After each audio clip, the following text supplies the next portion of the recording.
Hello and welcome to Daily Answer Writing Discussion Lecture Day 13. Topics for Day 13 were political parties, political representation, citizens' participation in decision making, civil society organizations, CBOs, NGOs, self-help groups, and electoral reforms. So let's have a quick look of the question paper first. 3 markers: single party system, national political party, VVPAT, delimitation, CBOs. 6 markers and 5 markers: enlist merits and demerits of coalition government, critically evaluate anti-defection law, evaluate the role of NGOs in India. What do you mean by pressure groups? Describe about various pressure groups in India. Enlist the steps taken in India to promote people participation in decision making. What do you mean by one nation, one election? Discuss the merits and demerits of one nation and one election. India is moving towards two-party system. Comment. Describe the political ideologies of various political parties of India. 15 marker. Describe the electoral reform in India since independence and suggest various reforms that are needed for future. So these were the questions. Now let's begin with the discussion part. First question, single party system. Single party system एक ऐसा political system है जहां पर खाली एक ही party exist करती है और वही पार्टी जो सरकार बनाती है. ऐसा पॉलिटिकल सिस्टम कहां एग्जिस्ट करता है वो हम सेकंड पॉइंट में एड्रेस करेंगे. चाइना एग्जांपल के तौर पे आप लिख सकते हैं. तीसरे पॉइंट में हम एड्रेस करेंगे कि जनरली ऐसे पॉलिटिकल सिस्टम में पार्टीज के अंदर इंटरनल डेमोक्रेसी होती है. आप चौथा और पांचवा पॉइंट पे अगर बनाना चाहें, क्योंकि बहुत छोटे छोटे पॉइंट्स बन रहे हैं, इसलिए आप मेरिट्स और डिमेरिट्स भी लिख सकते हैं. मेरिट्स क्या है? स्टेबल गवर्नमेंट मिलती है और साथ ही साथ पॉलिटिकल आइडियोलॉजी का कॉन्फ्लिक्ट नहीं होता. डिमेरिट क्या है? डिमेरिट ये कि स्टेट अथॉरिटेरियन बन सकता है. Second 3 marker is national political party. National political party की एक डेफिनेशन है, 2-3 क्राइटेरियाज हैं जो कि इलेक्शन कमीशन ऑफ इंडिया की वेबसाइट पे डायरेक्टली देके रखें कि कौन सी पार्टी को नेशनल पॉलिटिकल पार्टी का दर्जा मिलेगा. हमने एक क्राइटेरिया के फॉर्म में इसको डिफाइन किया है. क्या डिफाइन किया है? Party that secures at least 6% of the total votes in Lok Sabha elections और असेंबली इलेक्शन इन 4 स्टेट. 4 राज्यों में या फिर लोकसभा की इलेक्शंस में 6% वोट सिक्योर करे, प्लस है ना, when at least 4 seats in Lok Sabha is recognised as national political party, है ना. ये इसकी एक डेफिनेशन है. एक क्राइटेरिया हम लिख सकते हैं. 3 क्राइटेरिया, तीनों की तीनों तो हम नहीं लिख सकते, तो ये बेसिक क्राइटेरिया है, वो हम लिखेंगे. साथ ही साथ इसमें सेकंड पॉइंट में देखेंगे there are total 8 recognised national party at present. आठों के आप नाम दे सकते हैं. यहाँ पर बीजेपी है, इंडियन नेशनल कांग्रेस है, बसपा है, समाजवादी पार्टी तो नहीं, तृणमूल कांग्रेस है, एनसीपी है, एनपीपी है ना, सीपीआई है और सीपीआई मार्क्सिस्ट है. तो ऐसी पॉलिटिकल पार्टीज के आप नाम दे सकते हैं एग्जांपल्स के तौर पे. इसके बाद तीसरे पॉइंट में आप लिखेंगे कौन रिकॉग्नाइज करता है नेशनल पॉलिटिकल पार्टी. तो recognise by election commission of India. What is next?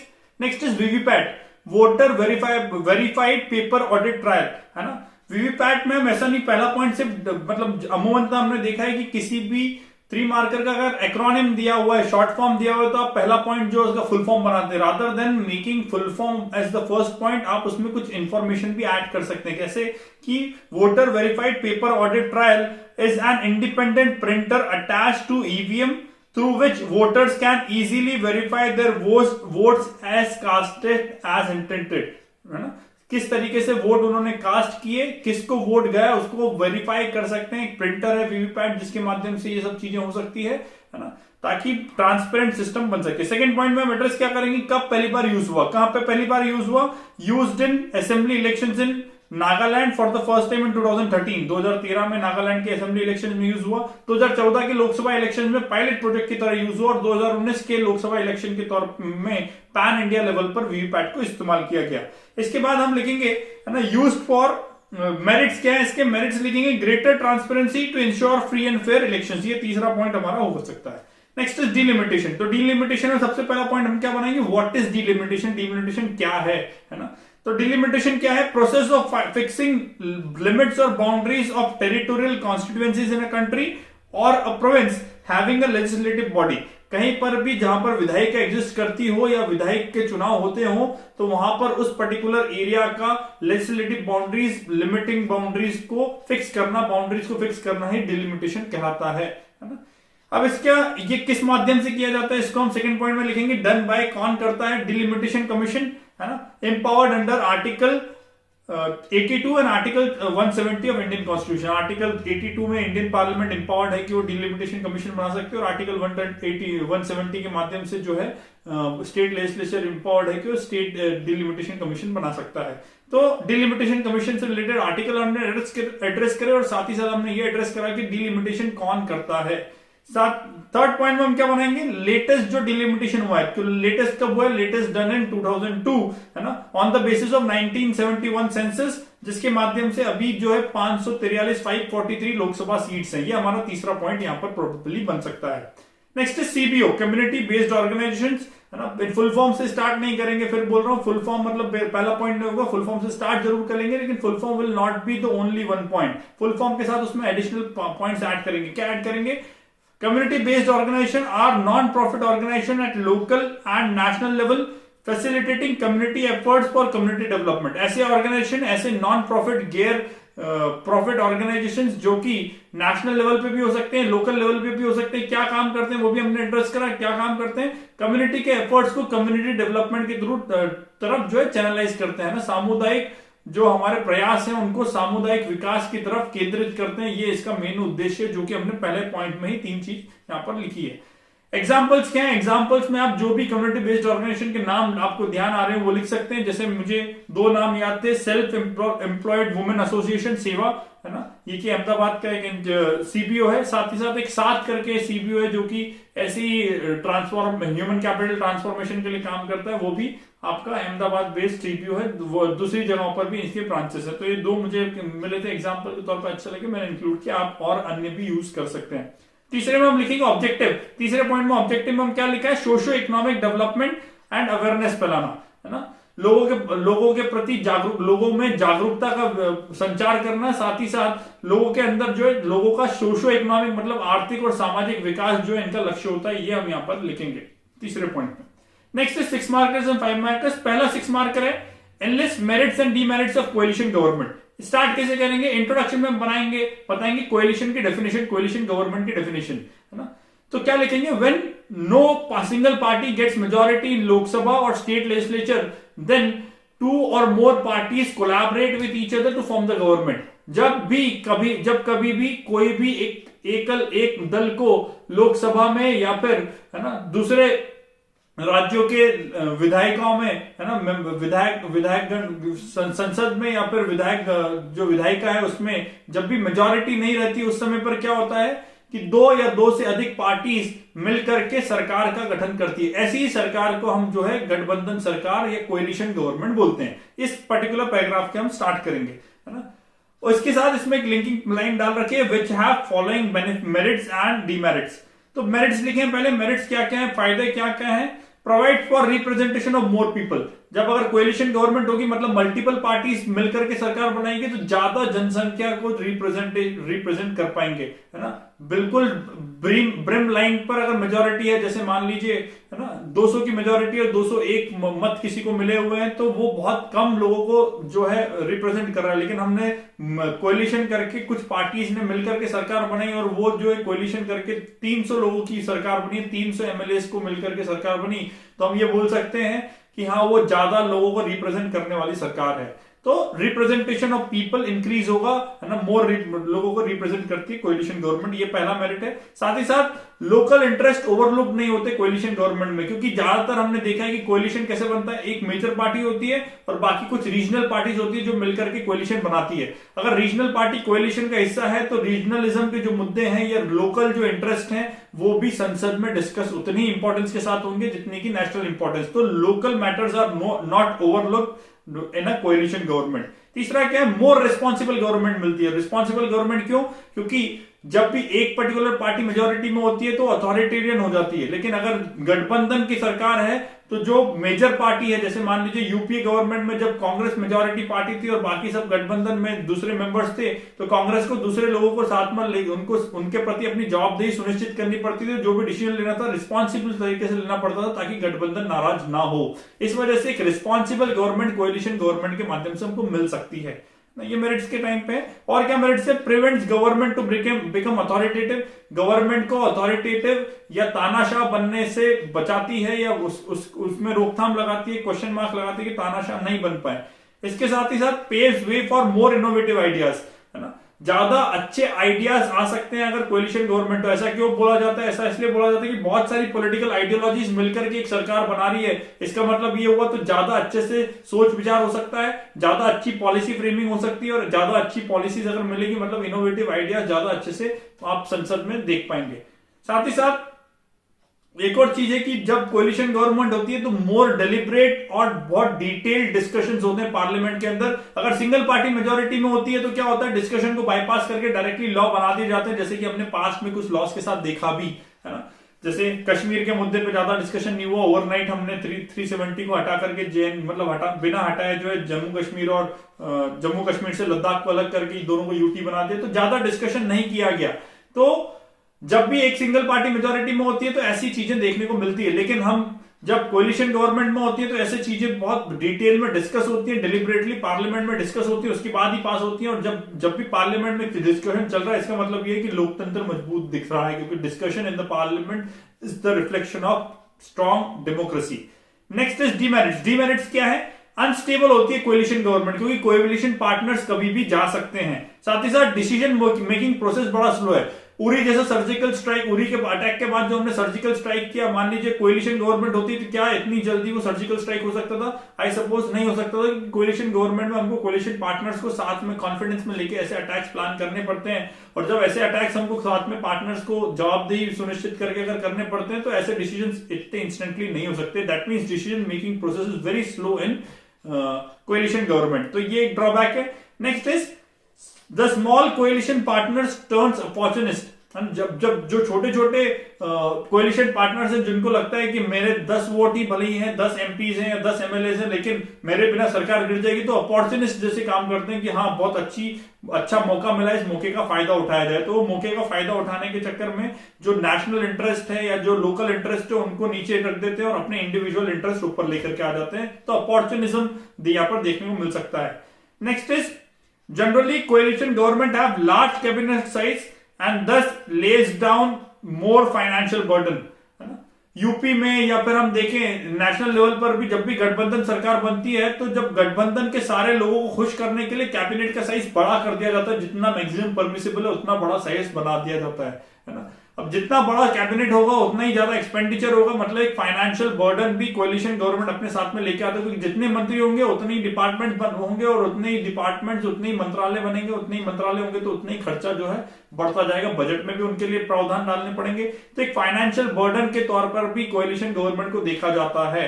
Next is promotes horse trading, है ना। जो खरीद फरोख्त होता है एमपीज एमएलएस का, ये खरीद फरोख्त को भी बढ़ावा मिलता है because of coalition form of government. अगर सिंगल पार्टी मेजोरिटी नहीं है तो ऐसे खरीद फरोख्त के जो किस्से हमने देखने को पास्ट में अभी रिसेंटली भी देखने को मिले हमको। एमपी के जो क्राइसिस, पॉलिटिकल क्राइसिस हुआ, इसके पहले भी इस पे सवाल उठते आए हैं कि हाँ खरीद फरोख्त एमपीज और एमएलएस की जब कोलिशन गवर्नमेंट का सिनेरियो बनता है उस टाइम पे होती ही है। Next is less transparent government मिलती है, क्योंकि इतनी ज्यादा पारदर्शिता आप नहीं रख पाते। साथ ही साथ करप्शन की चांसेस भी ज्यादा बढ़ते हैं अगर कोलिशन गवर्नमेंट है तो। कंक्लूजन, है ना, ये मेरिट्स हो गए, डिमेरिट्स हो गए। कंक्लूजन किस तरीके से करेंगे? Thus, the coalition government with ideological and pre-polled alliance are comparatively more stable and more effective, but the same is a drawback. The same act as a drawback if made on opportunist line. अगर मौके का फायदा उठाने के लिए अगर collision किया हुआ है, दैट मीन्स कि वो कोलिशन इतना इफेक्टिव भी नहीं होगा और साथ ही साथ देश के लिए नुकसानदायक साबित होगा। लेकिन अगर प्री पोल अलायंस है, चुनाव के पहले का अगर कोई गठबंधन है, या फिर है ना आइडियोलॉजी अगर एक जैसी है, दोनों पॉलिटिकल पार्टीज की और अलायंस हुआ है, तो वो एक इफेक्टिव अलायंस कहलाएगा और साथ ही साथ देश के लिए अच्छा साबित भी होगा। मतलब जो फ्रूट्स हैं इसके वो हमको देखने को मिल सकते हैं। तो इस तरीके से इस आंसर को डील किया जा सकता है। Next is anti defection law. Critically evaluate anti defection law. कैसे स्टार्ट करेंगे? स्टार्ट इस तरीके से करेंगे कि कब ये नियम लाया गया और क्यों लाया गया, है ना। तो मैंने स्टार्ट किया है कि in the backdrop of cases of defections like Aayaram Gayaram case, है ना, parliament enacted anti defection law in 1985 by 52nd constitution amendment and added schedule 10 in the constitution. है ना, मतलब 2-3 चीजें एड्रेस करी कि आया राम गया राम जैसे जो डिफेक्शन के केसेस देखे जा रहे थे, है ना, दल बदल के केसेस जो देखे जा रहे थे, इनको मद्देनजर रखते हुए पार्लियामेंट ने 1985 में 52वें संविधान संशोधन के माध्यम से एंटी डिफेक्शन लॉ लगाया और संविधान में अनुसूची 10 को जोड़ा गया। तो इस तरीके से हम स्टार्ट कर सकते हैं। सेकंड पैराग्राफ में मैंने लिखा है कि the act help to prevent defection, horse trading and provides a stable government but simultaneously is also criticized on following points। मतलब ये एक्ट जो है हमको एक स्टेबल मजबूत सरकार देती है, स्थायी सरकार देने का वादा करती है, साथ ही साथ दल बदल को जैसे चीजों को रोकती है, हॉर्स ट्रेडिंग मतलब कि खरीद बेच फरोख्त जो होता है एमएलए एमपीज का उसको रोकती है, लेकिन फिर भी इसको बहुत सारे पॉइंट पे क्रिटिसाइज किया जाता है। पहला क्रिटिसिज्म है इट इज अगेंस्ट डेमोक्रेसी, लोकतंत्र के खिलाफ है। क्यों खिलाफ है भैया? लोकतंत्र का सबसे सही सटीक जो डेफिनेशन है कि जनता का रिप्रेजेंटेशन होना चाहिए। रिप्रेजेंटेटिव फॉर्म ऑफ डेमोक्रेसी में जनता का जो प्रतिनिधित्व करने के लिए जो लोग इलेक्ट हुए हैं, अगर उनके ऊपर एंटी डिफेक्शन लॉ अगर हम लगा दें तो वो कभी भी पार्टी के खिलाफ नहीं जा सकते या फिर अपने अंतरात्मा से जो निकली हुई चीजें उसको नहीं बोल सकते।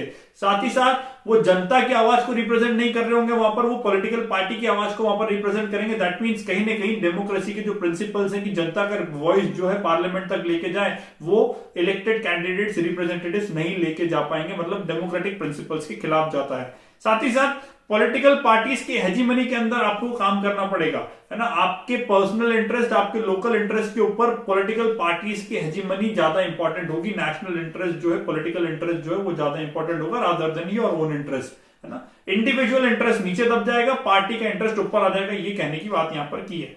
साथ ही साथ तीसरा जो चीज है कि the act assumes the speaker as a neutral person, है ना, मतलब जो स्पीकर को इस एक्ट के अंदर में, हमने अधिनियम के अंदर में पावर दी कि स्पीकर डिसाइड करेगा कि दल बदल कानून के अंदर किस व्यक्ति को बाहर हटाना है, किसको अंदर रखना है, मतलब किसके ऊपर दल बदल कानून को हम लागू करेंगे। लेकिन स्पीकर एक इलेक्टेड जो मेजोरिटी पार्टी है उसका मेंबर होता है और इसलिए हम स्पीकर को न्यूट्रल नहीं मान सकते। इसीलिए नेक्स्ट पॉइंट में मैंने वहां पर लिखा है कि अनड्यू डिले इन डिस्क्वालिफिकेशन, दल बदल कानून के अंदर जो मतलब जिन व्यक्तियों को डिस्क्वालीफाई करना है उसको डिस्क्वालीफाई करने के लिए बहुत डिले किया जाता है ना। ये भी इस वजह से ही होता है बेसिकली कि स्पीकर न्यूट्रल नहीं है, साथ ही साथ गवर्नर के पास अथॉरिटी है, वो भी एक बड़ा इश्यू यहां पर देखने को मिलता है। Next is fail to completely end defection, दल बदल को कंप्लीट तरीके से खत्म करने में एक फेल साबित हुआ है, क्योंकि आज भी हमने देखा कि खरीदी फरोख्त तो होती रही है ना, कानूनन दावपेच का इस्तेमाल करके खरीद फरोख्त अभी भी देखने को मिल सकती है। Next is it has hollowed the concept of representative democracy, है ना, जो रिप्रेजेंटेटिव डेमोक्रेसी, रिप्रेजेंटेटिव लोकतंत्र है ना, उसका जो कॉन्सेप्ट है उसको इसने खोखला बना दिया एक तरीके से एंटी डिफेक्शन लॉ की वजह से। तो ये सब चीजें हम यहां पर डाल सकते हैं। और भी पॉइंट्स हैं कि इसने एमपीज और एमएलएस के जो फ्रीडम ऑफ स्पीच और एक्सप्रेशन उसको कर्व किया है ना, जो हमको स्वतंत्रता दी गई है कि हाँ वाक और हमारे एक्सप्रेशन की जो स्वतंत्रता है उसको इसने कहीं ना कहीं लिमिट करने का काम किया, तो ये भी एक डीमेरिट इसको हम दे सकते हैं। कंक्लूजन कैसा करेंगे? कंक्लूजन हम वेहेड से करेंगे, क्या इसमें सुधार लाया जाए कि हाँ दोनों ही चीजें मिल सके, है ना। तो इसमें देखा हमने कंक्लूड किया है, दस according to law commission report the anti-defection law should be limited only to confidence and no confidence motion, मतलब ऐसी जगह पर जहां पर सरकार गिरने की बात हो या सरकार के पक्ष में वोट देने की बात हो कि अगर पक्ष में वोट नहीं दिया सरकार गिर जाएगी, उस समय पर एंटी डिफेक्शन लॉ लागू होना चाहिए। बाकी सब कानूनों पर, है ना, वोटिंग करने के लिए एंटी डिफेक्शन लॉ की आवश्यकता नहीं होनी चाहिए, क्योंकि अगर ऐसा बार बार किया गया तो जनता का जो मतलब प्रतिनिधित्व करने वाले लोग हैं उनका व्यक्तिगत जो ओपिनियन है उसको हम नहीं जान पाएंगे। तो ये यहां पर हम रिकमेंडेशन के साथ क्लोज कर सकते हैं, ताकि हमको दोनों चीजें मिले कि सरकार भी स्टेबल मिले, साथ ही साथ रिप्रेजेंटेटिव डेमोक्रेसी का जो असली प्रिंसिपल है, कॉन्सेप्ट है, वो भी जनता के मतलब देश के अंदर लागू किया जा सके। तो इस तरीके से हम इसको कंक्लूड कर सकते हैं। नेक्स्ट क्या है? Next is evaluate the role of NGOs in India. Evaluate करना है, दैट मींस हमको इसके दोनों पक्ष बताने हैं, पॉजिटिव पक्ष क्या है, नेगेटिव पक्ष क्या है, दोनों चीजों हमको यहाँ पर एड्रेस करना है ना। तो किस तरीके से स्टार्ट करेंगे? स्टार्ट करेंगे हम एनजीओ की डेफिनेशन के साथ। मैंने भी एक डेफिनेशन देकर रखी है, आप स्क्रीनशॉट ले सकते हैं। वर्ल्ड बैंक के अनुसार एनजीओ की क्या डेफिनेशन वो हमने दी है, नॉन प्रॉफिट ऑर्गेनाइजेशन है, कम्युनिटी बेस पे होते हैं और एक कॉमन इंटरेस्ट को रिप्रेजेंट करते हैं, इनको हम एनजीओ बोल सकते हैं। साथ ही साथ रोल ऑफ एनजीओ बताने की कोशिश करिए। रोल में हमने पॉजिटिव रोल्स बताए बेसिकली पहले, है ना, क्या है? Work for socio economic development of the society, simultaneously they support the government in areas where state is inactive, जहां पर भी राज्य सरकार या राज्य जो है या नेशन की गवर्नमेंट जो है वो इनएक्टिव है और सक्रिय नहीं है, वहां पर एनजीओ सक्रिय होकर के राज्य का काम करते हैं, राज्य जहां पर सक्रिय नहीं उनको उन जगहों पर। साथ ही साथ जो तीसरा पॉइंट हम यहाँ पे लिख सकते हैं, help in implementation of government scheme, बहुत सारी गवर्नमेंट स्कीम को इंप्लीमेंट करने के लिए एनजीओ काम करते हैं, जैसे बचपन बचाओ आंदोलन ने राइट टू एजुकेशन इंप्लीमेंट करने के लिए कार्य किया। तो बहुत सारे ऐसी चीजें हमने देखने को पास में मिली कि एनजीओ जो है वो ऐसे गवर्नमेंट स्कीम्स को इंप्लीमेंट करने का काम करते हैं। साथ ही साथ फाइट सोशल इविल्स, है ना, जो सामाजिक रूढ़ियां हैं उनको खत्म करने का काम भी एनजीओ ने किया, जैसे जालीगट्टू प्रथा जो है उस पे भी जो पीआई लगाई गई थी वो एनजीओ के माध्यम से, और ऐसे एनजीओ ने बहुत सारे ऐसे दूसरे भी मतलब जो आपके सोशल इविल्स थे उनको भी खत्म करने की काम पास्ट में किए। Next is fight for the right of the society, society के अधिकारों के लिए लड़ता है एनजीओ, है ना, ये भी हमने देखा है ना बहुत सारी जगहों पर। जैसे आप ओल्ड एज पीपल के लिए ले लें तो ओल्ड एज पीपल के लिए बहुत सारे एनजीओ काम करते हैं, तो बहुत सारे ऐसे एनजीओ हैं जो कि गवर्नमेंट स्कीम्स और गवर्नमेंट के उन लोगों के अधिकारों के लिए काम करते हैं, उन व्यक्तियों के अधिकारों के लिए काम करते हैं जो कि अपने स्वयं के अधिकार स्वयं संरक्षित नहीं कर पा रहे। बच्चे हो गए उसमें, वृद्धजन हो गए उसमें, तो विडोज हो गए उसमें ना, वृद्धा आश्रम जहां पर खुले हुए वो भी यही सब काम करते हैं। तो लोगों के अधिकार सुरक्षित करने का भी काम ये लोग करते हैं। पर साथ ही साथ है ना बहुत सारे इश्यूज हैं जो कि एनजीओ के साथ में देखे गए। पहला इश्यू जो है misuse of funds and grants given by government, है ना, बहुत सारे लोग जो एनजीओ इसलिए बना लेते हैं कि ग्रांट्स मिलेगी, बहुत सारा फंड मिलेगा, उस फंड को हम मिसयूज कर सकते हैं। मिसयूज किस तरीके से, अलग अलग तरीके से मिसयूज कर सकते हैं, नक्सलिज्म जैसी एक्टिविटीज को, टेररिज्म जैसी एक्टिविटी को फंड करने में, तो बहुत सारा मिसयूज है। या फिर अपने दूसरे हितों में खर्चे बता दे कि हमने एनजीओ के कार्य के लिए, जनता के वेलफेयर के लिए खर्च किया, लेकिन वास्तविक में खर्च कहीं और किया जा रहा है।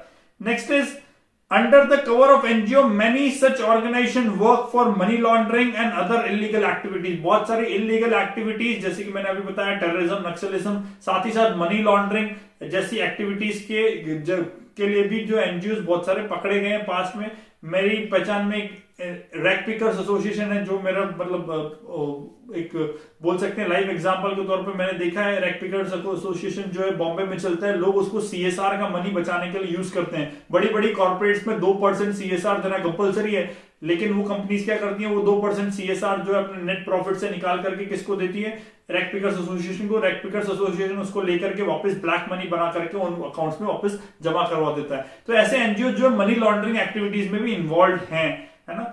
नेक्स्ट जो है मेनी फॉरेन फंडेड एनजीओ, बाहर से जो फंडिंग करे हुए एनजीओ हैं वो जनता, देश की सरकार के खिलाफ रिसेंटमेंट मतलब कि गुस्से की भावना पैदा कराते हैं, जिससे सिविल रिबेलियंस मतलब जो आंतरिक तनाव की स्थिति जो पैदा होती है, ऐसी स्थितियां पैदा हो सकती हैं। ये भी एक इश्यू है। साथ ही साथ बहुत सारे ऐसे एनजीओ हैं जो रिलीजियस कन्वर्जन के लिए काम करते हैं। नॉर्थ ईस्ट वाले इलाके में आप देखेंगे बहुत सारे ऐसे एनजीओ दिखेंगे जो कि रिलीजियस कन्वर्जन के लिए काम करते हैं, खासकर क्रिश्चियन मिशनरीज आप देखें। साथ ही साथ नेक्स्ट जो नेगेटिव है, ये लोग एनजीओ जो काम करते हैं सोशल इविल्स को हटाने का, पर साथ ही साथ ये बहुत ही सारी हमारी सदियों पुरानी जो प्रथाएं हैं उनको एनक्रोच करते हैं, और उनको एनक्रोच करने की वजह से बहुत बार ये क्या होता है कि रिलीजियस जो इंस्टीट्यूशन है उनके मतलब विरोध में काम कर जाते हैं, और इनके बीच में जो है मतभेद पैदा हो जाता है रिलीजियस इंस्टीट्यूशन और एनजीओ के बीच में, और वाद विवाद की जो स्थितियां हैं वो पैदा हो जाती हैं। Next is irregularities in accreditation process. NGO को एक्रेडिट करने के लिए कोई ऐसा प्रोसेस अभी तक सरकार ने लॉ नहीं बनाया जिसके अंदर इनको एक्रेडिशन प्रोवाइड किए गए हो, या फिर ऐसी कोई भी फिक्स जो है बॉडी अथॉरिटी नहीं है जो इनको चेक करे। तो इसलिए ये इरेगुलरिटीज इन एनजीओ जो है, एक्रेडिशन ऑफ एनजीओ जो है, ये भी एक बड़ी मेजर समस्या इनके साथ बनी हुई है। कंक्लूड, ये मतलब उन्हें पॉजिटिव भी दिए, नेगेटिव भी दिए। अब कंक्लूड क्या करेंगे, कंक्लूड इस तरीके से कर सकते हैं, thus on one side NGOs bridge the gap between government and society, and on the contrary also works for increasing resentment against government which shall be addressed by proper accreditation process। मतलब कि एक तरफ तो government और जनता के बीच में एक bridge की भांति जो एनजीओ काम करता है, उस गैप को फिल करने का काम करता है, लेकिन दूसरी जगह पर हमने देखा है कि जहां खराब एनजीओ हो, या फिर हम बोल सकते हैं ऐसे एनजीओ जो मिसलीड करने के लिए बनाए गए हो, वो जनता को सरकार के खिलाफ भड़काने का काम करती हैं। इस पर्टिकुलर समस्या को हमको एड्रेस करना चाहिए कानून के माध्यम से, या फिर ऐसे माध्यम से जिससे कि हम एनजीओ को सही तरीके से एक्रेडिट कर सकें, ना, मतलब कि उनको जो रजिस्ट्रेशन पंजीयन उनका है वो सही तरीके से हो सके, ताकि ऐसे मिसयूज इसका ना हो, चेक करने की अथॉरिटी बना करके। इस तरीके से वेट के साथ हम इसको कंक्लूड कर सकते हैं। Next is what do you mean by pressure groups, describe about various pressure groups. Pressure groups के बारे में बताना है कि प्रेशर ग्रुप से आप क्या समझते हैं और कौन कौन से टाइप्स ऑफ प्रेशर ग्रुप्स हैं, है ना। तो बेसिकली हमको सबसे पहला बताना है प्रेशर ग्रुप क्या है। तो pressure group is a group of people who are organised actively for promoting and defending the common interest. कब अपने कॉमन इंटरेस्ट को बचाने के लिए एक्टिवली पार्टिसिपेट करते हैं, डिफेंड करते हैं उस अपने कॉमन इंटरेस्ट को, और ऐसे ऑर्गेनाइजेशन जो कि कॉमन इंटरेस्ट पे बने हो वो प्रेशर ग्रुप्स कहलाते हैं। आपके जितने भी ग्रुप्स आप पढ़ते हो, एनजीओ हो गए, आपके सीबीओ हो गए, लगभग सारे ग्रुप जो है प्रेशर ग्रुप्स की तरह ही काम करते हैं, है ना। सीबीओ कम्युनिटी के बिहाफ पे, रिलीजियस ग्रुप्स के बिहाफ पे, तो सब बहुत सारे ऐसे अलग अलग कैटेगरीज हैं।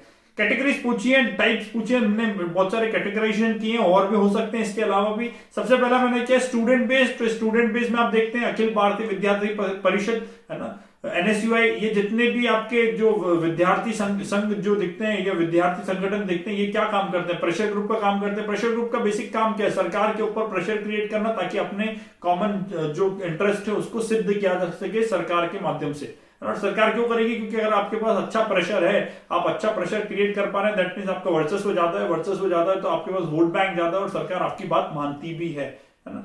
नेक्स्ट इज रिलीजियस में आप देख सकते हैं विश्व हिंदू परिषद, है ना, बजरंग दल, जमात इस्लामी, ऐसे ग्रुप्स के एग्जांपल दे सकते हैं। Caste based Harijan Sevak Sangh, profession based bar council of India, medical Indian medical association, labour based तो all India trade union congress, इसके बाद आप भारतीय मजदूर संघ, ऐसे एग्जांपल दे सकते हैं। Business groups, FICCI, federation of Indian chambers of commerce and industries, इसके बाद ASSOCHAM, federation all India food grains dealers association, है ना। बहुत सारे ऐसे जो ऑर्गेनाइजेशन है जो कि बिजनेस बेस्ड है, उनका एग्जांपल्स आप दे सकते हैं। तो ऐसे कैटेगरीज में आप इसको एनजीओ को आप प्रेशर ग्रुप्स को आप बांट सकते हैं। नेक्स्ट इज इसको कंक्लूड कैसा करें कि 10 pressure groups are an essential link between government and the governed, making the government more responsible and accountable. Pressure group ऐसे संगठन है जो कि गवर्नमेंट और जनता के बीच में कड़ी की तरह काम करते हैं, कड़ी की भांति काम करते हैं, और ऐसे ग्रुप जो हैं वो मोर अच्छे, मतलब ज्यादा जवाबदेही सरकार और ज्यादा अकाउंटेबल सरकार बनाने के लिए काम कर सकते हैं। Next is analyst the steps taken in India to promote people's participation decision making, है ना।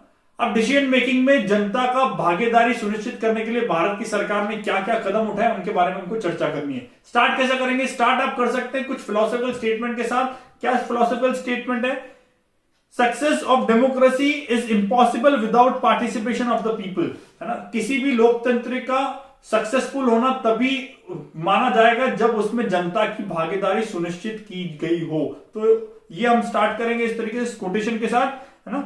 And thus to increase people participation in democracy decision making government took following steps, and इसीलिए गवर्नमेंट ने निम्नलिखित स्टेप्स लिए ताकि जनता की भागीदारी decision making में, निर्णय में बढ़ाई जा सके। क्या क्या स्टेप्स लिखेंगे, स्टेप्स लिखेंगे 73rd and 74th constitution amendment act. क्या हुआ इनके माध्यम से, पंचायती राज इंस्टीट्यूशंस और म्युनिसिपैलिटी से गठन हुआ और जनता के पास डिसीजन मेकिंग पावर्स गए, है ना। डिसेंट्रलाइजेशन अब जब भी होता है तो जनता के पास अधिकार जो है डिसीजन मेकिंग के बढ़ते ही हैं, क्योंकि ज्यादा पार्टिसिपेशन जनता का हम डिसीजन मेकिंग में देख सकते हैं। ज्यादा लोग इलेक्टेड होंगे, ज्यादा लोग इलेक्ट होंगे तो ज्यादा ही लोग जो है डेमोक्रेसी के अंदर पार्ट लेंगे डिसीजन मेकिंग के अंदर। तो 73rd and 74th constitution amendment act legislative procedures हैं कॉन्स्टिट्यूशन अमेंडमेंट से। साथ ही साथ PESA act, Panchayati Raj extension in scheduled area act, उसी ने भी यही काम किया है कि शेड्यूल्ड एरियाज के लोगों का पार्टिसिपेशन डिसीजन मेकिंग में बढ़ाया है।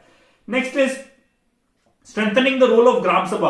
ग्राम Sabha basic decision making body है अंडर पंचायती राज इंस्टीट्यूशन। हमने जब पंचायती राज पढ़ा था तब बताया भी था ग्राम सभा एक बहुत मेजर रोल प्ले करती है डिसीजन मेकिंग लोकल स्तर पर, है ना। इसलिए जो स्ट्रेंथनिंग की गई है ग्राम सभा की, वो भी डिसीजन मेकिंग के लिए पीपल्स पार्टिसिपेशन को बढ़ाने में काफी ज्यादा कारगर सिद्ध होती है। Next is encouraging NGOs, CBOs, etc. which bridge the gap in decision making, है ना। गवर्नमेंट और जनता के बीच में कड़ी स्थापित करते हैं NGO, CBO, civil society organisation, और गवर्नमेंट इनको एनकरेज करती है ताकि जनता की ज्यादा से ज्यादा भागीदारी जो है डिसीजन मेकिंग में हो सके। जैसे कि फॉर एग्जांपल मैं बताऊं तो बचपन बचाओ आंदोलन जो है कैलाश सत्यार्थी द्वारा जो चलाया जाता है, तो उसमें हम देखें तो बहुत सारे डिसीजन मेकिंग में उन्होंने काम किया, जैसे आपका चाइल्ड लेबर अबॉलिशन एक्ट, ऐसे बहुत सारे एक्ट जो है बचपन बचाओ आंदोलन के कारण से आ सके। मैंने पेंसिल जैसा पोर्टल जो है उसको भी जब डिजाइन किया गया तो बचपन बचाओ आंदोलन के कैलाश सत्यार्थी साहब से कंसल्टेशन किया गया, उनके एनजीओ से कंसल्टेशन किया गया कि कैसे हम काम करेंगे। प्रथम करके एनजीओ काम करता है, उनसे भी बहुत सारे जो मतलब मिड डे मील जैसी स्कीम्स में सजेशंस लिए गए। तो बहुत सारे ऐसे एनजीओ हैं जहां पर पीपल्स के पार्टिसिपेशन के कारण जो डिसीजन मेकिंग की जाती है। तो ऐसी बहुत सारी ऐसी आपकी एग्जांपल्स भी कोट यहां पर कर सकते हैं अगर आपके पास वर्ड लिमिट है और बड़ा क्वेश्चन आपको लिखना हो तो। Next is digital governance and inviting suggestion on policy matters, है ना। डिजिटल गवर्नेंस जो हम लेकर के आ रहे हैं, ई गवर्नेंस, है ना, उसके माध्यम से भी हम बहुत सारे लोगों को पार्टिसिपेशन में जोड़ सकते हैं, है ना। और डिसीजन मेकिंग में हमने बहुत अभी ऐसे स्टेप्स भी लिए, जैसे अगर आपको रिसेंटली पता हो तो 2019 में नेशनल एजुकेशन पॉलिसी का ड्राफ्ट तैयार हुआ और इस ड्राफ्ट के लिए बहुत सारे लोगों के सजेशन जो इन्वाइटेड थे, पब्लिक के लिए ओपन कर रखा था मिनिस्ट्री ऑफ एचआरडी ने नेशनल न्यू एजुकेशन पॉलिसी का ड्राफ्ट जो है, और उसमें बहुत सारे लोगों ने अपने ओपिनियन जो है एचआरडी मिनिस्ट्री को सौंपे भी हैं, जिसके बाद ही ड्राफ्ट नया बनकर तैयार भी हुआ। तो ऐसे बहुत सारे इनिशिएटिव्स गवर्नमेंट ले रही है। साथ ही साथ ऐसे पोर्टल्स भी बनाए। कैसे पोर्टल्स बनाए? ई संवाद पोर्टल बनाया है, माई गवर्नमेंट पोर्टल बनाया है, जहां पर आप अपनी राय और पॉलिसीज के बारे में, अपनी राय और पॉलिसी फ्रेमवर्क्स में आप क्या चाहते हैं, क्या सुधार आप चाहते हैं, वो भी आप सजेशन के तौर पर दे सकते हैं। ई संवाद एक ऐसा प्लेटफॉर्म है जहां पर एनजीओ से, सिविल सोसाइटी ऑर्गेनाइजेशन से गवर्नमेंट जो है सीधा संवाद करती है बहुत सारे डिसीजन मेकिंग प्रोसेसेस में। तो ये भी एक अच्छा तरीका होता है डिसीजन मेकिंग में पार्टिसिपेशन बढ़ाने के लिए। साथ ही साथ providing freedom of speech and expression, खासकर freedom of press. Freedom of press के माध्यम से जैसे हम बहुत सारे ऐसे लोग हैं हम में से जो कि एडिटोरियल्स लिखते हैं द हिंदू के लिए, इंडियन एक्सप्रेस के लिए, और उसके माध्यम से सरकार तक अपनी आवाज पहुंचाने की, सरकार तक अपना सुझाव पहुंचाने की का काम करते हैं, और वही सुझाव जो है डिसीजन मेकिंग में गवर्नमेंट को हेल्प करता है। तो ये भी indirectly participation in decision making ही कहलाएगा। साथ ही साथ strengthening parliamentary committee system. Parliament का जो कमिटी सिस्टम है उसके अंदर अगर आप देखो तो कमेटी क्या काम करती है, कमेटी जब भी कोई मतलब स्पेसिफिक मुद्दे पे कमेटी बनाई जाती है तो कमेटी जांच करती है, जनता को ओपिनियन लेने की कोशिश करती है। यही मेन उद्देश्य कमेटी सिस्टम का होता है। इससे भी जनता का डिसीजन मेकिंग का जो पार्टिसिपेशन है वो बढ़ता है। Next is strengthening constitutional bodies या commission such as women's commission, SC commission, ST commission. ये एससी कमीशन, एसटी कमीशन क्या करते हैं? गवर्नमेंट की जब डिसीजन मेकिंग होती है ऐसे सेफगार्ड्स के लिए, जो एससी के लिए, तो एससी कमीशन रिस्पॉन्ड करेगा, डिसीजन मेकिंग में हेल्प करेगा। और एससी कमीशन कैसे हेल्प करेगा? जनता की भागीदारी के थ्रू जो है, जो एससी कमीशन राय अपने मशवरे जो जनता से लेगा और उसको जो है आगे प्रस्तावित करेगा एनुअल रिपोर्ट्स के माध्यम से। तो ये भी डिसीजन मेकिंग में एक तरीके से जनता का पार्टिसिपेशन बढ़ाने के लिए कारगर सिद्ध होता है ना। कंक्लूड करना है, कंक्लूड कैसे करेंगे? Thus, the fruits of democracy will become more sweet as the participation of people increases, which the present government envision in the tagline सबका साथ सबका विकास, है ना। हिंदी वाले क्या कंक्लूड करेंगे कि लोकतंत्र के जो फल हैं वो और भी मीठे लगेंगे जब जनता की भागीदारी लोकतंत्र के अंदर और बढ़ेगी और मजबूती के साथ सामने आएगी, जो कि मौजूदा सरकार अपने, है ना, जो लाइन है, टैग लाइन है, उसके साथ अपना जो गोल सिद्ध भी करती है, जैसे सबका साथ सबका विकास जो उनकी टैग लाइन है उसमें ये सब चीजें निहित हैं। तो इस तरीके से आप इसको एंड कर सकते हैं। अच्छा कंक्लूजन यहां पर हमने बनाने की कोशिश की है। Next is what do you mean by one nation one election, discuss the merits and demerits of one nation one election.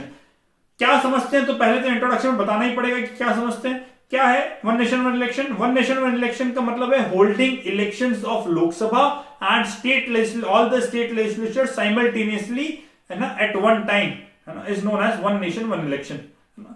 क्या है? लोकसभा और साथ ही साथ हमारी राज्यों की विधानसभाओं के इलेक्शंस अगर एक साथ कंडक्ट कराए जाए तो इसको हम एक राज्य एक चुनाव की कॉन्सेप्ट हम मानेंगे।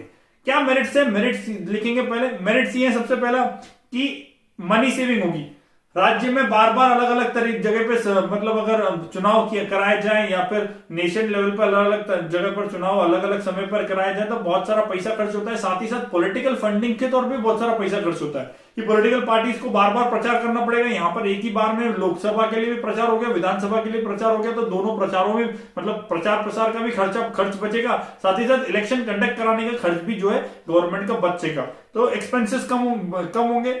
साथ ही साथ सेकंड है speedy development work. Speedy development work का मतलब ये हुआ कि जब राज्य में और केंद्र में दोनों सरकारें जो एक ही समय बनेगी तो उनका कार्यकाल भी एक जैसा होगा, तो उसमें डेवलपमेंट कार्य जो है बार बार स्थगित नहीं होंगे। जैसे जब भी किसी भी राज्य में चुनाव होता है या कहीं पे भी चुनाव होता है तो पूरा के पूरा भारत का जो पॉलिटिकल सिस्टम है वो इफेक्ट तो होता है, क्योंकि बहुत सारी पॉलिटिकल पार्टीज वहां पर काम कर रही होती हैं। तो इसलिए हम देखने को मिलता है कि जब भी चुनाव होते हैं तो सारे के सारे डेवलपमेंट कार्य जो स्थगित हो जाता है। अगर ऐसे चुनाव एक ही बार होगा पूरे के पूरे देश में, तो पूरे के पूरे देश का एक बार चुनाव हुआ तो डेवलपमेंट कार्य जो उनकी जो दरें हैं या स्पीड है वो रुकेगी नहीं बार बार। Next is check on black money. Black money के एक्सपेंडिचर पे चेक लगेगी, काले धन पे रोक लगेगी। Smooth functioning of government machinery, है ना, बार बार गवर्नमेंट मशीनरी चेंज नहीं होगी, एक जैसी चलेगी, स्मूथ फंक्शन होगा, क्योंकि केंद्र में भी सरकार उसी समय पर बनी है, राज्य में भी सरकार उसी समय पर बनी है। अच्छी बेटर गवर्नेंस देखने को मिल सकती है, क्योंकि अगर जब भी एक जैसी सरकार एक ही समय पर सरकार बनती है तो बीच बीच में रुकावटें आने के चांसेस कम होते हैं। तो स्मूथ फंक्शनिंग, स्मूथ गवर्निंग भी, बेटर गवर्नेंस भी देखने को मिलेगा। डिमेरिट्स क्या है? डिमेरिट्स सबसे पहला कि देयर इज नो सोल्यूशन, कि अगर प्री मैच्योर डिसोल्यूशन हो जाए तो क्या करेंगे, फिर से असेंबली इलेक्शंस कंडक्ट कराने पड़ेंगे, अब उसके लिए क्या सोल्यूशन है। Second, voters will vote to the same party at national and state level. जब भी एक साथ इलेक्शन होंगे तो जो नेशनल लेवल पे भी वोटर्स उसी पार्टी को वोट करेंगे और स्टेट लेवल पे भी उसी पार्टी को वोट करेंगे। तो इससे होगा क्या? पहली चीज तो ये होगा कि जो हमने रीजनल पार्टीज को नुकसान होगा, जो कि मैंने नेक्स्ट पॉइंट में इंक्लूड करा है। साथ ही साथ नेशनल पॉलिटिकल एजेंडा जो है ज्यादा महत्वपूर्ण रहेंगे और लोकल मुद्दे जो दब जाएंगे वो भी मैंने इनमें एक नेगेटिव पॉइंट अलग से बनाया हुआ है। तो दोनों चीजें हम अलग से भी लिख सकते हैं। साथ ही साथ एक ही जैसी सरकार केंद्र में और एक ही जैसी सरकार राज्यों में बनेगी, क्योंकि नेशनल लेवल पे जिस पार्टी को वोट किया उसी पार्टी को जो है स्टेट लेवल पे वोट किया, तो ज्यादातर जो रीजनल पार्टी तो खत्म हो जाएगी और एक ही सरकार जो है केंद्र में और राज्यों में देखने को मिलेगी ज्यादातर जगहों पर। अब अगर एक ही सरकार अगर देखने को मिल रही है तो यहां पर एक नुकसान हो सकता है कि अथॉरिटेरियन गवर्नमेंट बन सकती है। अगर सब जगह एक जैसी सरकार होगी तो अथॉरिटेरियन गवर्नमेंट बन जाएगी, फेडरलिज्म जैसे बहुत सारे कॉन्सेप्ट खत्म होने का डर बन सकता है। Next is delay in election results में डिले होगा, क्योंकि सब जगह एक साथ चुनाव हुआ तो मतगणना जो है लेट होगी। Next is constitutional problems. Constitutional problems क्या है कि हमको अभी संवैधानिक अवरोध है, उन संविधान में हमको अमेंडमेंट करके इस पर्टिकुलर कॉन्सेप्ट को लेकर के आना पड़ेगा। हमको यूनियन लेजिस्लेशन के जो इलेक्शंस हैं उनके प्रावधान अमेंड करने पड़ेंगे, हमको स्टेट लेजिस्लेशन के जो इलेक्शंस हैं उसके जो प्रावधान है उनमें अमेंडमेंट करना पड़ेगा। तो एक कॉन्स्टिट्यूशनल लोचा भी फंसा हुआ है जिसको कि हमको अमेंडमेंट के माध्यम से रिजॉल्व करना पड़ेगा, ये भी एक नेगेटिव यहाँ पर है। साथ ही साथ डिमेरिट ये है कि इनएडिक्वेट इलेक्शन मशीनरीज है हमारे पास अभी, है ना, इतनी ज्यादा ईवीएम्स अवेलेबल नहीं है कि साइमल्टेनियसली इलेक्शन कमीशन राज्य सरकार का भी मतलब स्टेट विधानसभा का भी सारी की सारी और लोकसभा का भी इलेक्शन कंडक्ट करा सके। तो ये भी एक दुविधापूर्ण स्थिति होगी। एक और दुविधापूर्ण स्थिति मेरे को लगती है कि एक ही समय पर सारी की सारी पॉलिटिकल पार्टी, सारे के सारे स्टेट जो है गवर्नमेंट लेस हो जाएंगे, तो उस समय पर पॉलिटिकल लूपहोल तैयार हो जाएगा बीच में, है ना, गवर्नेंस लूपहोल तैयार हो जाएगा। उसको फिल कैसे किया जा सके वो भी एक सोचने वाला काम है कि राज्य सरकार भी खत्म और केंद्र सरकार भी खत्म, तो पूरे की पूरे देश में प्रेसिडेंट रूल चल रहा है एक ही साथ में, तो दिक्कत वाले काम वहां पर देखे जा सकेंगे। कोई भी लेजिस्लेटिव बॉडी नहीं है तो उस समय पर अगर लेजिस्लेशन बनाना पड़े तो कैसे बनाया जाएगा, स्टेट लेवल पर या फिर केंद्रीय स्तर पर। तो बहुत सारी स्थितियां जो है वहां पर पैदा हो सकती है जिसके बारे में अभी भी सोचना बाकी है। कंक्लूजन कर सकते हैं हम, कंक्लूजन ऐसा कर सकते हैं कि 10 one nation one election is a dream of future, जिसके लिए अभी भी सुझाव करने चाहिए और एक पैनल गठित करनी चाहिए जो कि इसके लूपहोल्स को सॉल्व करने के लिए कुछ कॉन्स्टिट्यूशन मशीनरीज दे या सजेशंस दे। तो ये इस तरीके से हम वेट के साथ कंक्लूड यहाँ पर कर सकते हैं कि क्या सोल्यूशन हम इसका डिमेरिट्स का दे सकें। Next is India is moving towards two party system. Comment देखो, स्टार्ट कैसे करेंगे? Multi party system is the core of democracy which paves way for various ideologies to be represented and encompasses the representation of wider section of society। समाज के ज्यादातर वर्ग को represent करने के लिए और जो आपके क्या बोलते हैं मेजर पॉलिटिकल आइडियोलॉजीज को रिप्रेजेंट करने के लिए मल्टी पार्टी सिस्टम जो है डेमोक्रेसी लोकतंत्र के कोर एलिमेंट के तौर पर देखा जाता है। इस तरीके से हम स्टार्ट कर सकते हैं। सेकेंड पैराग्राफ में मैंने बताया कि just after the independence Congress led the regime for 3 consecutive years. Congress emerged as a majority party for 3 consecutive years. But then too, factions were there. जैसे भारतीय जनसंघ 1951 में बन गया था, मतलब ऐसा नहीं है कि पॉलिटिकल पार्टीज नहीं थी, और भारतीय जनसंघ बनने के बाद ही मल्टी पार्टी सिस्टम का जो नींव है वो रखी जा चुकी थी भारतीय लोकतंत्रीय व्यवस्था में। तो इस तरीके से स्टार्ट किया। साथ ही साथ तीसरे पैराग्राफ वाइज मैंने डील करने की कोशिश करी ताकि आपको आइडिया लग जाए कि पैराग्राफ में भी आंसर्स डील कर सकते हैं। तीसरे पैराग्राफ में मैंने ये बात बताने की कोशिश करी है कि at present in India there are 8 national parties and many parties, regional parties, state parties, है ना, जो कि इलेक्शन कमीशन ऑफ इंडिया के अंदर रजिस्टर्ड भी है। तो हम ये तो नहीं बोल सकते कि सिंगल पॉलिटिकल पार्टी या फिर 2 पॉलिटिकल पार्टी की तरफ भारत बढ़ रहा है। साथ ही साथ मैंने तीसरे पैराग्राफ में, चौथे पैराग्राफ में ये भी एड्रेस किया कि also the fact that many regional parties are governing as state parties, जैसे कि आप देख सकते हैं दिल्ली में आप वाईएसआर कांग्रेस देख सकते हैं, आंध्र प्रदेश में तो बहुत सारे ऐसे रीजनल पार्टीज हैं जो कि स्टेट गवर्नमेंट को रूल कर रही है। इसका मतलब ये है कि अभी भी रीजनल पार्टीज का वर्चस्व बढ़ा हुआ है। हम ये नहीं बोल सकते खाली 2 पॉलिटिकल पार्टीज कांग्रेस और बीजेपी, जो कि कांग्रेस तो लगभग अभी नकारी गई है पास्ट इलेक्शंस में, तो खाली हम ये नहीं बोल सकते कि 2 पार्टीज ही जो है रूल कर रही है ना, ये 2 पार्टी सिस्टम की तरफ हम बढ़ रहे हैं, ये हम नहीं बोल सकते। इस फैक्ट को ये फैक्ट जो है इस बात को भी सपोर्ट करता है।